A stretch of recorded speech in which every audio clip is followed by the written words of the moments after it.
сейсмик пояс жоқ, Кыргызчага салынган тамдап кетмес. Ошол тамда камсыздандырыла береби? Нарын шаарынын тургуну Автандил Жанбоев турак жайын камсыздандыруу үчүн мамлекеттик камсыздандыруу уюмунун Нарын филиалынын кеңсесине келген. Ал жаратылыш кырсыктарынын ар кандай кырдаалында жабыр тарткан учурда кепилдик каражат катары 1 жылга 1200 сом төлөдү. Бул ашыкча чыгым эмес. Кокустан анын үйү табият кырсыгына кабылса, камсыздандыруу уюму тарабынан ордун толтуруучу миллион сомдун тегерегинде каражат төлөнүп берилет. 1 жылда бир камсыздандырат. Мисалы үчүн шаар жериндегилер 1200 сомдон камсыздандырат, айыл жердегилер болсо 600 сомдон эле камсыздандырат эмеспи. Анан эми 600 сомдон 1 жылга болгондо, мисалы үчүн бүгүн камсыздандырсам, эмки жылдын бүгүнкү күнүнө чейин жарактуу болот да. Анан 600 сом менимче айылдагылар үчүн аз эле акча да. Жыл сайын жаратылыш кырсыктарынын кесепеттеринен өлкөдө 1000ге жакын турак жай жараксыз абалга кептелет. Үйдү камсыздандыруунун 1 жылдык наркы айыл жерлеринде 600, шаарда 1200 сом. Камсыздандыруунун мөөнөтү 1 жыл болгондуктан аны жыл сайын узартып туруу зарыл. Камсыздандырылган үй кырсыкка учураса, мамлекет тарабынан айыл жергесиндегилерге 500 000 сом, шаардагы турак жайга 1 миллион сом төлөө каралган.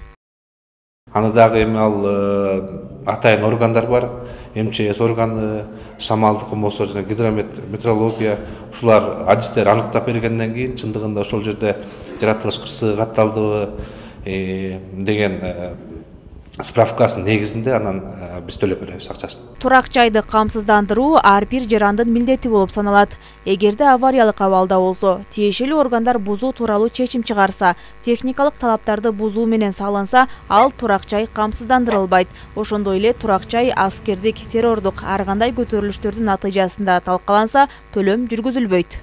Биринчи кезекте МЧСтин, ошо өзгөчө кырдаалдар министрлигинин чечими менен авариялык абалда деп таанылган үйлөр камсыздандырууга алынбайт. Ошондой чечими бар үйлөр. Ошондой эле МЧСтин дагы бир чечими менен, мисалы, кооптуу аймак деген чечими чыгып, ал жерден көчүрүүгө, башка жакка көчүрүүгө чечим чыгарылган аймакта тургандар камсыздандырылбайт жана соттун чечими менен камакта турган үйлөр. Мисалы, бир талаш маселе жаралып, анан соттун чечими менен арест деп коебуз. Ошондо арестке алынган үйлөр камсыздандырууга жатпайт. Жана төртүнчүсү бул өз максатында пайдаланылбаган үйлөр камсыздандырууга жатпайт. Эгерде турак жай камсыздандырылып жана кырсыкка учураса, үйдүн ээси 5 календардык күндөн кеч эмес убакытта камсыздандыруучу уюмга кайрылышы керек. Маалымат үчүн айтсак, 2021 жылы камсыздандыруу уюмунун Нарын филиалы облуста 4666 келишим түзгөн. Ал эми өрт кырсыгынан, шамалдын кесепетинен жана жер алдынан суунун көтөрүлүшүнөн жабыр тарткан 4 жаранга 37 сом төлөнүп берилген. Гүлзат Мокенова, Жолдошбек Курманбеков, Өлкөдеми, Нарын шаары.